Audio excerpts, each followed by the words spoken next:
And joining us now from Atlanta is the city's mayor, Kasim Reed.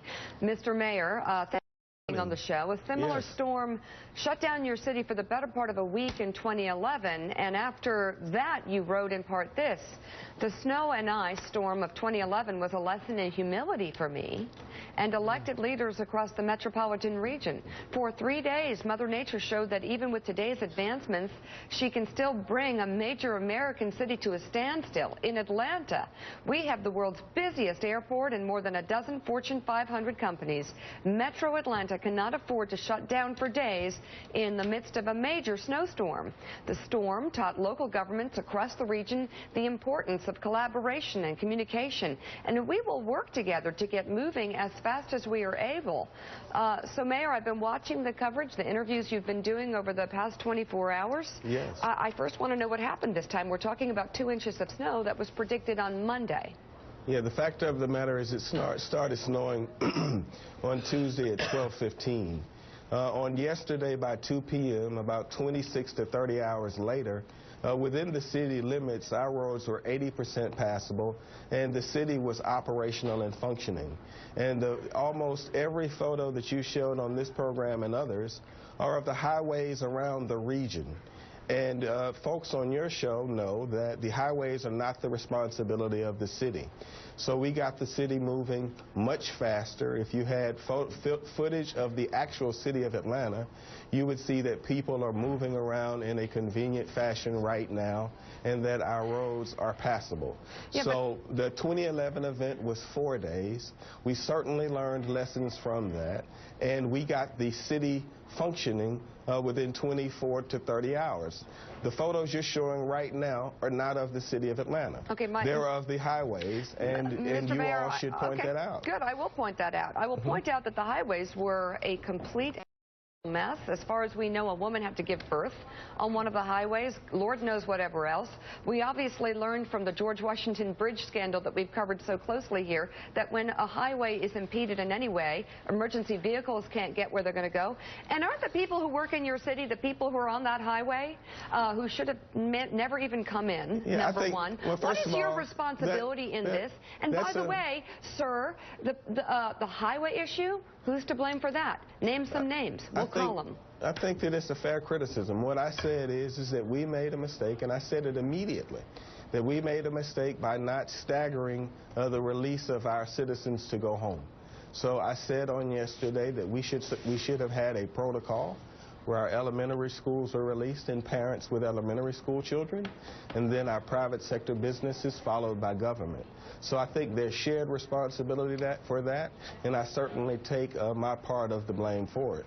Regarding our highways, the point that I was pointing out was when you say the city of Atlanta, I think it's important that you be accurate. We had a challenge on our highways because we got 1 million people out, and then we had a very bad snow event. But you started by talking about 2011, which was a 4-day snow event, and we had the city of Atlanta functioning within 24 to 30 hours. We had 0 fatalities.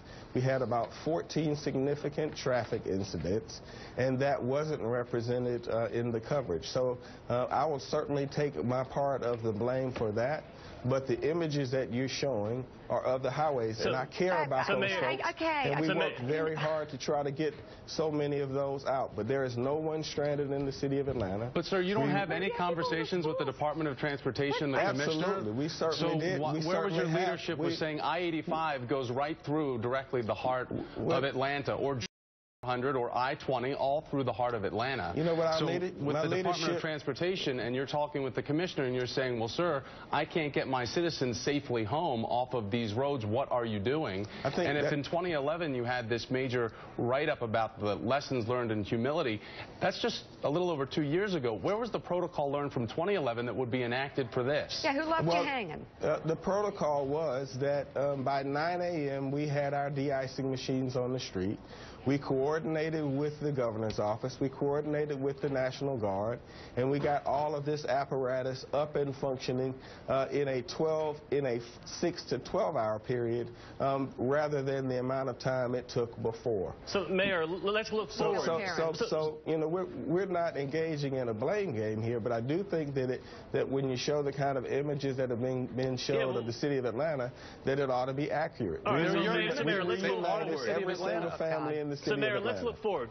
Say we get another freak storm like this 2 weeks from now. How is it going to be different? If you're saying that you're not responsible for the interstates and you can't tell the schools to close because that's not your responsibility, how can you correct that in 2 weeks? We will correct it by putting in place the protocol that I just discussed. But you had that protocol in place before this storm, didn't you? No, that's not the case. The fact of the matter is we have an independent school system in the city. We have the independent state government and an independent municipal government. I think we need to work much harder on coordination, and we certainly will, and I acknowledge that. So in the future, what we're going to do is we're going to develop a protocol to get our children and parents out of the city faster, to get the private sector businesses out of the city, and then government, hopefully at the state level, but certainly at the city level, would go last. And that would work to prevent the kind of jam that was caused by this severe weather event. Okay. Thank you, Mayor. Good luck with the next storm. I hope that the two storms have helped a little bit. Yeah. And if you'd like to send us some names of people who actually are responsible for the highways, since you're not, I'd love to talk to them. Well, I feel terrible about anyone who was trapped on the highway, and we did everything we could in a partnering fashion to clear our highways and to keep folks safe. So who screwed up, Mayor? I think that we all have responsibility in terms of who screwed up. So are you responsible or not? The question, I shared what I was responsible for. Yeah. I said I think we should have made a different judgment about how we released our citizens after we got 1 million citizens out of the city. But what I do want to clarify is the images that you've shown, as you talked about Atlanta, were often photos that were not in the city, and that the streets in the city were 80% You didn't cancel your government. It's just not helping you.